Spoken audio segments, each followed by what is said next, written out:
पवारांच्या खात्यावरही बारीक लक्ष ठेवा अशा सूचना त्यांनी आपल्या मंत्र्यांना केल्या, कारण पुढच्या काळात खूप मोठे निधी किंवा अन्य मार्गातून नक्कीच पैसे असणार. सामाजिक न्याय विभागाचा निधी आपण वळवताय पैसे नाहीत म्हणून लाडक्या बहिणीसाठी.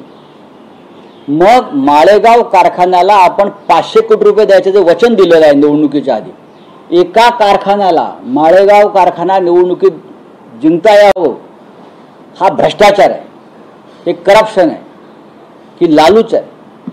500 कोटी रुपये घेऊन येतो हे राज्याचा अर्थमंत्री सांगतोय एका कारखान्यासाठी आणि मला मतं द्या सांगतोय. ह्याच्यावरती कायद्यानं कारवाई व्हायला पाहिजे. हा भ्रष्टाचार आहे. देवेंद्र फडणवीस, अजित पवारांना जाब विचारा, कारवाई करा त्यांच्यावर. आणखी एकच मराठीतला विषय आहे की अंदाज समितीची बैठक नुकतीच पार पडली, त्यात राजेशशाही थाट दिसून आला.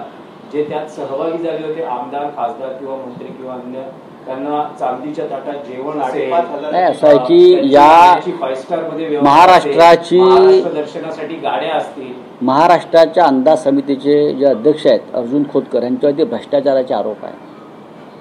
तुम्हाला माहीतच, धुळ्याच्या विश्रामगृहात जी मोठी रक्कम पकडली आणि त्याआधी 10 कोटी रुपये जाळण्याला गेले, हे आमच्या अंदाज समितीचं कॅरेक्टर आहे, चरित्र आहे. त्याच्यामुळे त्यांना ही शान शौकीची जी चैनबाजीची चटक लागली आहे. खरं म्हणजे त्या अंदाज समितीच्या बैठकीला हे संशयास्पद अंदाज समितीच्या अध्यक्षांना बसायला नाही दिलं पाहिजे होतं. त्यांच्यावर कारवाई सुरू आहे. पण तुम्ही त्यांना त्यांच्या नेतृत्वाखाली सगळ्या सदस्यांना देशभरातून आलेल्या नशीब सोन्याचा चमचा नाही दिला.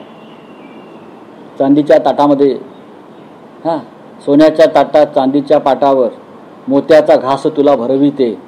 म्हणजे मिस्टर भ्रष्टाचार मुक्त लढ्याचे नेते फडणवीस हे त्या सगळ्या सदस्यांना मोत्याचा घास भरवतात, हे चित्र आम्ही फक्त काल पाहिलं. पण मध्यंतरी तुम्ही फडणवीसांना पत्रही लिहिलं होतं की धुळ्यामध्ये जो प्रकार घडला, जी रक्कम जमा केली गेली कोट्यवधीची, त्यावर कुठलीही कारवाई झाली नाही, काहीच नाही.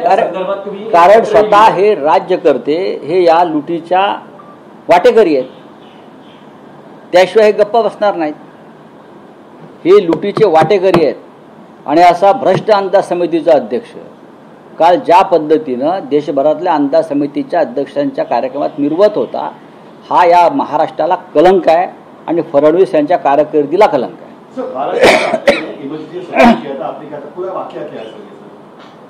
मैंने बताया, हिंदू हृदय सम्राट बालासाहेब ठाकरे जी का नाम बार बार लेते हैं. मोदी जी लेते हैं, फडणवीस जी लेते हैं, वो मिस्टर मिंधे लेते हैं. बाला साहब ठाकरे हमारे हैं और शिवसेना हम लोग. बाला साहब ठाकरे से विचारधारा से दूर हटकर कुछ और भटक रहे हैं. भाई, उनका फोटो निकालिए. आप जो संविधान हत्या दिन मना रहे हो ना, वो नौटंकी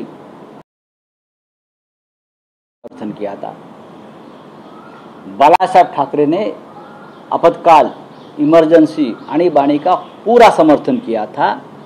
या अगर आपको मालूम नहीं होगा तो पूरा इतिहास जान लीजिए. उस वक्त बाला साहब ठाकरे जी के आपातकाल के बारे में क्या राय थी. आपको कुछ पता ही नहीं है बाला साहब के बारे में. चलो, थैंक यू.